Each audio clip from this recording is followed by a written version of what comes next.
fortalecimiento político de su proyecto de ruptura, hasta llegar a su legalización y su legitimación. Para poder hacer todo esto se volvió a relativizar la lucha contra el terrorismo. Se quebró incluso en circunstancias determinantes el Estado de Derecho, con episodios flagrantes de incumplimiento de la ley desde el momento en que Rodríguez Zapatero accedió al poder. Y en cuarto lugar, la relativización de la Constitución española, que fue el principal logro político y jurídico de la transición. Por primera vez no era una Constitución de unos españoles contra otros, sino un punto de encuentro. Pero el avance del relativismo ha logrado devaluarla y alterar sus equilibrios originales, especialmente mediante reformas de estatutos de autonomía, especialmente el catalán. Y no se trata solo de un desequilibrio territorial o entre partidos, también en materia de valores, cuando parecía resuelto el enfrentamiento entre creyentes y no creyentes, la ideología de género, el matrimonio entre personas del mismo sexo, el aborto como derecho, rompen ese siempre difícil equilibrio. No son cortinas de humos, no son tácticas electorales, son el corazón de un proyecto de ruptura que sigue en marcha, con el pretexto de los nuevos tiempos, del progreso, de la modernidad, se ha actuado contra el acuerdo de fondo que hacía posible la convivencia. Señoras y señores, para quienes participamos con la mayor de las ilusiones en aquella primera y única transición, escuchar a algunos hablar de la necesidad de una segunda carece de sentido, porque lo que se presenta como progreso no es sino el retorno a lo más oscuro de nuestra historia. El relativismo se hizo en España proyecto de gobierno. Esta es la verdadera razón de nuestro gran drama nacional, del abandono del camino de concordia, asentado en la verdad y en la reconciliación que iniciamos en 1977. Y es importante señalarlo. Lo que impugna el relativismo, en primer lugar, es la capacidad de reconciliación de los españoles. La ley de memoria histórica perseguía exactamente eso, hacer pasar por desmemoria lo que realmente fue perdón y reconciliación. Jamás hubo durante la transición olvido de la guerra y sus desastres. Al contrario, nunca estuvieron tan presentes como entonces. Lo que hubo, además, fue voluntad de mirar de frente esos episodios de nuestra historia para nunca más volvieran a repetirse. Ahora, un proyecto político poderoso nos ha sacado de ese camino, casi sin que nos diéramos cuenta, y nos ha conducido a un tipo de sociedad que ni estaba previsto que fuéramos ni podemos ser, porque conduce a la desafección y a su propia destrucción, como estamos viendo. La necesaria regeneración se va agotando, va cediendo frente a la fuerza de la mentira o del enmascaramiento, que han ido avanzando sin resistencia y con el envoltorio de un aparente bienestar y confort de los que hoy apenas queda ya casi nada.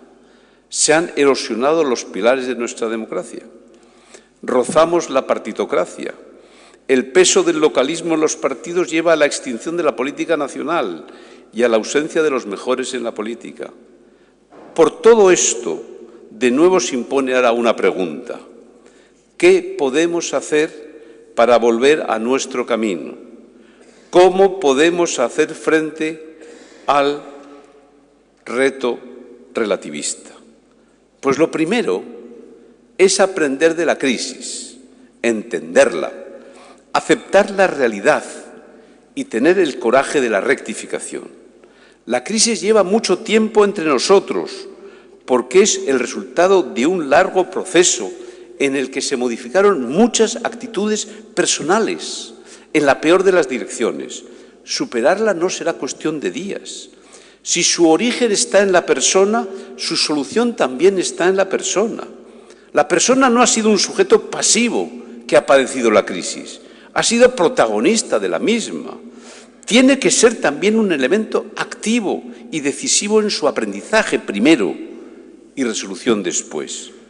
Por encima de cualquier otra consideración, lo que resulta indispensable es un cambio de actitud personal generalizado. Solo una suma apreciable de cambios de actitudes personales puede devolvernos la esperanza.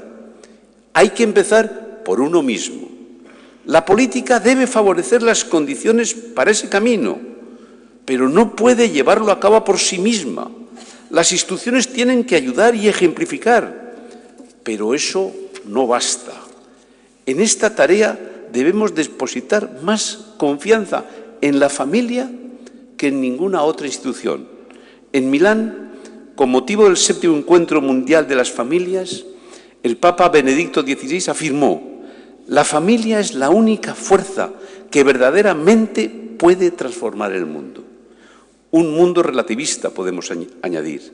Y es cierto, porque la familia es un hábito de transformación personal, capaz de impulsar una salida auténtica y no superficial de la crisis. Y es también un ámbito capaz de exigir y de poner en marcha una verdadera regeneración de la vida pública, que debe hacerse posible por el conjunto de la sociedad. Quienes compartimos unas obligaciones, tenemos la obligación de prepararnos y de poner en marcha líneas de vanguardia y de resistencia cultural frente a la moda dominante del relativismo. Vamos a comenzar este proceso como aparente minoría y precisamente por ello debemos ser una aparente minoría activa, organizada, que denuncie y resista la pretensión de crear un orden social artificial basado en contravalores, que sepa acreditarse como la mayoría que realmente es. Tenemos que empezar por sentirnos afectados, por creer de verdad que esta es nuestra tarea y no la de otros. Tenemos que empezar por sentirnos comprometidos, por comprender que el relativismo es un proyecto político, social y cultural de alcance general, que pretende transformarnos a nosotros mismos, a nuestros amigos, a nuestra familia, a nuestro país, que lo está consiguiendo ya. Un proyecto al que no se puede hacer frente parcialmente, ni desordenadamente, ni mediante escaramuzas personales. Y tenemos que empezar por poner fin a la absurda e injustificada moral de derrota que con frecuencia nos atenaza. Los voceros del relativismo tienen más aliados, más medios, dedican más tiempo, son mucho más beligerantes, pero no son el reflejo auténtico de nuestra sociedad. Al contrario, debemos convencernos de que tenemos la razón, y no solo en un plano teórico, porque la crisis nace del relativismo y persiste por él.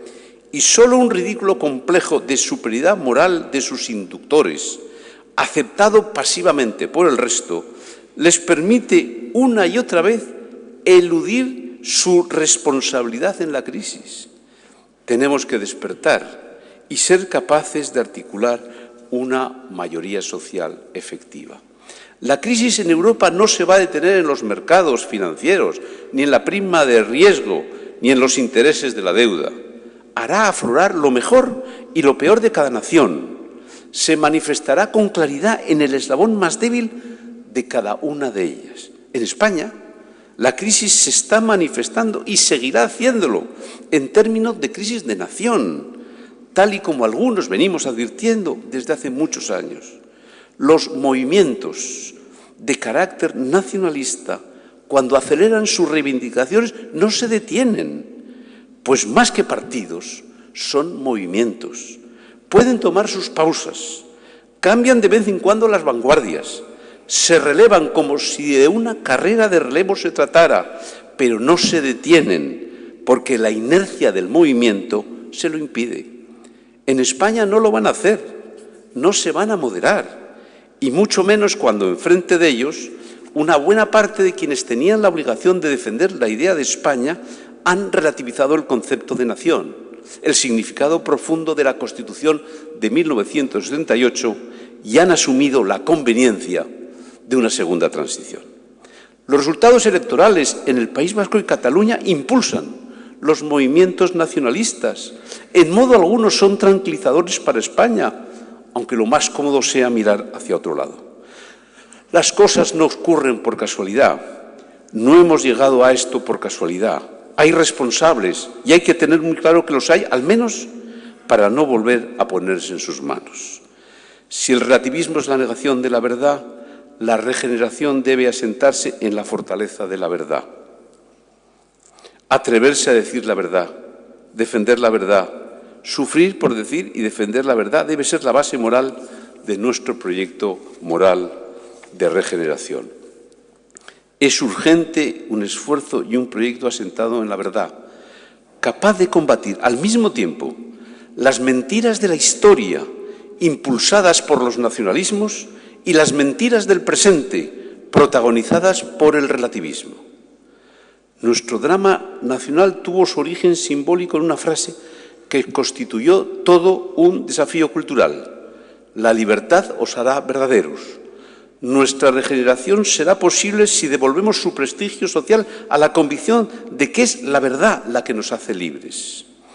Señoras y señores, queridos amigos, si hemos sido capaces de llevar a cabo una difícil transición, si la izquierda española a principios de los 80 fue capaz de cambiar y modificar determinadas posiciones, si la derecha española fue capaz de refundarse y modernizarse en el Partido Popular en un proceso modélico, tenemos que ser capaces ahora de refundar, reordenar, reformular, llamémoslo como queramos, los espacios políticos, los partidos políticos de la derecha y de la izquierda, sus puntos de encuentro y lo que sea necesario, para hacer frente a la crisis de fondo, a la auténtica crisis, a la que nos amenaza como país y como civilización. Si el punto de encuentro entre la izquierda y la derecha es el relativismo, expresado en términos de aceptación de una segunda transición, estamos condenados al suicidio político, como la historia nos enseña. Si el centro político se interpreta a diferencia de lo que significó en la transición un proyecto, como la expresión del relativismo, está condenado al fracaso. Tenemos que cambiar el sentido de la política y las actitudes de los políticos para dar ejemplo al conjunto de la sociedad, pero hay que cambiar mucho más, empezando por nosotros mismos, para que la verdad no llegue a sartenazos. Si se mantiene la actual tendencia, será imposible para la política y los políticos recuperar la confianza y el afecto perdido. Yo confío en que sabremos hacerlo, todos. Confío en que con esfuerzo y con inteligencia práctica volveremos al buen camino y avanzaremos por él. Confío en España y confío en los españoles. Confío en la fortaleza de la verdad frente al relativismo. Muchas gracias.